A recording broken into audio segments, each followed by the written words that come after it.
இப்போ நம்ம mini dental implant பற்றி வீடியோவில் பார்த்துருந்தோம். மினி டென்டல் இம்ப்ளான்ட்னா என்னன்னு சொன்னேன். அந்த இம்ப்ளான்ட்டோட சுற்றளவு டயாமீட்டர் வந்து ரொம்ப குறைவாக இருக்குது, என்ன சுச்சுவேஷனில் யூஸ் பண்ணுவோன்னு சொல்லியிருந்தேன். இப்போ சில பேர் கேட்டிருக்காங்க, mini dental implant okay doctor, short dental implant ஒன்று இருக்குன்னு சொல்கிறாங்க. ஷார்ட் டென்டல் இம்ப்ளான்ட்னா என்ன அப்படின்னு கேட்குறாங்க. இந்த ஸ்பெசிஃபிக் வீடியோவில் ஷார்ட் டென்டல் இம்ப்ளான்ட் பற்றி நம்ம பார்க்கலாம். வணக்கம், என் பேர் டாக்டர் அருண். பேர்ல்ஸ் பல் மருத்துவமனை, சென்னை ராஜா அண்ணாமலைபுரத்தில் 2001 நடத்திட்டு இருக்கோம். இந்த சேனல் இன்னும் சப்ஸ்கிரைப் பண்ணணும், அவசியம் சப்ஸ்கிரைப் பண்ணுங்கள். நிறைய videos dental health, dental awareness சம்மந்தமாக செஞ்சுட்ருக்கோம்.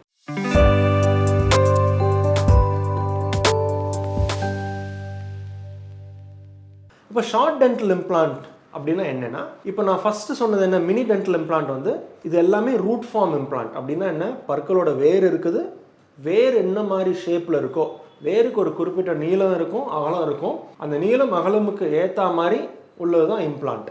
ஸோ மினி டென்டல் இம்ப்ளான்ட்டில் அகலம் குறைவாக இருக்கும், நீளம் ஜாஸ்தியாக இருக்கும்.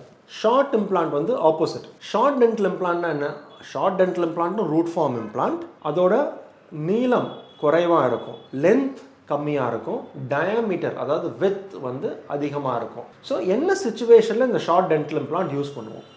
யூஸ்வலாக இந்த ஷார்ட் டென்டல் இம்ப்ளான்ட் வந்து கடவா பற்களை ரீப்ளேஸ் பண்ணும்போது, அந்த மோலார் டீத், கீழ்பற்களோட மோலார் இருக்கட்டும், மேற்பற்களோட மோலார் இருக்கட்டும், இந்த மோலார் டீத்தை ரீப்ளேஸ் பண்ணும்போது தான் யூஸ்வலாக இந்த ஷார்ட் டென்டல் இம்ப்ளான்ட் யூஸ் பண்ணுவோம். ஏன்னா அது டிப்பிக்கலாக பார்த்தீங்கன்னா இந்த இம்ப்ளான்ட்டோட நீளம் பார்த்தீங்கன்னா 8 மில்லிமீட்டர்லேருந்து 10லேருந்து 15-16 மில்லிமீட்டர் நீளம் உள்ள இம்ப்ளான்ட் இருக்குது.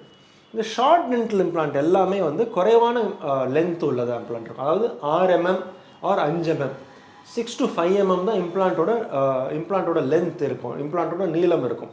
ஸோ இந்த மாதிரி எந்த பர்டிகுலர் சுச்சுவேஷனில் இந்த ஷார்ட் டென்டல் இம்ப்ளான்ட் யூஸ் பண்ணலான்னு இப்போ நம்ம பார்க்கலாம். யூஸ்வலாக கீழ்த்தாடை எடுத்துக்கிட்டிங்கன்னா, கீழ்த்தாடைக்கு பேர் மேண்டிபிள். இந்த மேண்டிபிளோட எலும்பில் வந்து ஒரு inferior alveolar nerve or mandibular nerve, அந்த நர்வ் வந்து கீழ்த்தாடை எலும்பில் வந்து இருக்கும். நம்ம பண்ணுற இம்ப்ளான்ட் எல்லாமே இந்த நர்வோட பொசிஷன் எங்கே இருக்கோ அந்த பொசிஷனுக்கு மேலே தான் நம்ம இம்ப்ளான்ட் பொருத்துவோம். சில பேருக்கு வந்து என்ன ஆகும் அப்படின்னா, பல்லு எடுத்து ரொம்ப நாள் வந்து பல்லு கட்டாமல் விட்டுருப்பாங்க.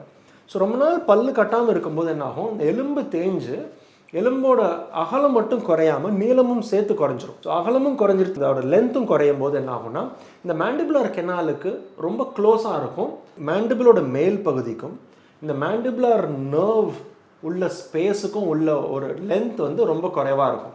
இந்த லென்த் டிப்பிக்கலாக 8 mmக்கு குறைவாக இருக்கும்போது இந்த மாதிரி ஷார்ட் டென்டல் இம்ப்ளான்ட் யூஸ் பண்ணுவோம்.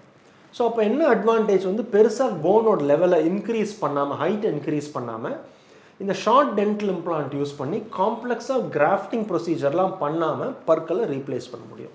இது ஒரு சுச்சுவேஷன். மேல் தாடையை பொறுத்த வரைக்கும் என்ன ஆகும்னா, மேல் தாடை பற்கள் எழுந்ததுக்கப்புறம் மேல் தாடைக்கு பேர் மேக்ஸில்லா, மேக்ஸில்லால தான் அந்த மேக்ஸிலரி சைனஸ் இருக்குது. ஸோ இந்த மேக்ஸிலரி சைனஸ் வந்து நமக்கு வயதாக சைனஸோட ஸ்பேஸ் பெருசாகிட்டே இருக்கும். சைனஸ் வந்து எம்டி ஏர் ஸ்பேஸ், அதுக்குள்ளே வந்து நம்ம இம்ப்ளான்ட் பொருத்தணும் அப்படின்னா சைனஸில் சர்ஜரி பண்ணி போன் கிராஃப்டிங் பண்ணிவிட்டு அந்த போன் கிராஃப்ட் வளர்ந்ததுக்கு அப்புறம் தான் நம்ம சைனஸில் இம்ப்ளான்ட் பொருத்துவோம். இதுவும் பண்ணுற ப்ரொசீஜர் தான், முடியாத ப்ரொசீஜர் கிடையாது, யூஸ்வலாக பண்ணுவோம். ஆனால் சில சமயம் வந்து இந்த மாதிரி ஒரு காம்ப்ளெக்ஸ் கிராஃப்டிங்கை அவாய்ட் பண்ணுற சுச்சுவேஷன் தேவைப்படலாம்.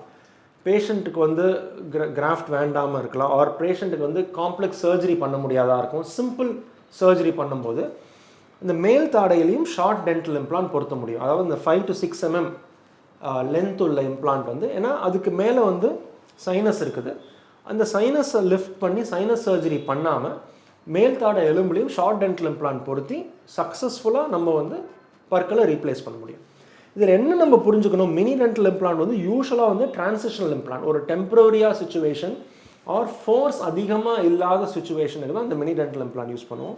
ஷார்ட் டென்டல் இம்ப்ளான்ட் வந்து லாங் டேர்ம் ரெஸ்டரேஷனுக்கே, ரொம்ப வருஷம் அதிகமாக பெர்மனன்ட் ரெஸ்டரேஷனுக்கே வந்து ஷார்ட் டேர்ம் இம்ப்ளான்ட் வந்து கிராஃப்டிங் அவாய்ட் பண்ணி அந்த அனாட்டமிக்கல் ஸ்ட்ரக்சர்ஸ்க்கு பக்கத்தில் போய் அதை அவாய்ட் அதை இன்வால்வ் ஆகாமல் இருக்கிறதுக்காக ஷார்ட் டென்டல் இம்ப்ளான்ட் யூஸ் பண்ணலாம். இந்த வீடியோ பிடிச்சிருக்குன்னு நினைக்கிறேன். வேறு ஏதாவது கொஸ்டின்ஸ் இருந்ததுன்னா கமெண்ட் செக்ஷனில் கமெண்ட் பண்ணுங்கள். சேனலை சப்ஸ்கிரைப் பண்ணுங்கள், அஃப்கோர்ஸ் வீடியோவை லைக் பண்ணுங்கள். அடுத்த வீடியோவில் சந்திக்கிற வரைக்கும் டாக்டர் அருண், பேர்ல்ஸ் பல் மருத்துவமனையிலேருந்து பேசுகிறேன். நன்றி, வணக்கம் அண்ட் தேங்க்யூங்க.